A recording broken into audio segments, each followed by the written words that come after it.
മോളുടെ വേദനയൊക്കെ മാറും കേട്ടോ കേട്ടോ. ചേട്ടന്മാരും ചേച്ചിമാരൊക്കെ മോൾക്ക് വേണ്ടി പ്രാർത്ഥിച്ചിട്ട് മോൾക്ക് പൈസ ഒക്കെ തരും കേട്ടോ. വിഷമിക്കണ്ട കേട്ടോ, മോൾക്ക് അറിയണ്ട കേട്ടോ കേട്ടോ.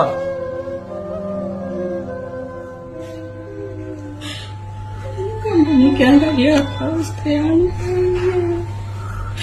എത്രയും വേഗം ചെയ്താൽ മാത്രം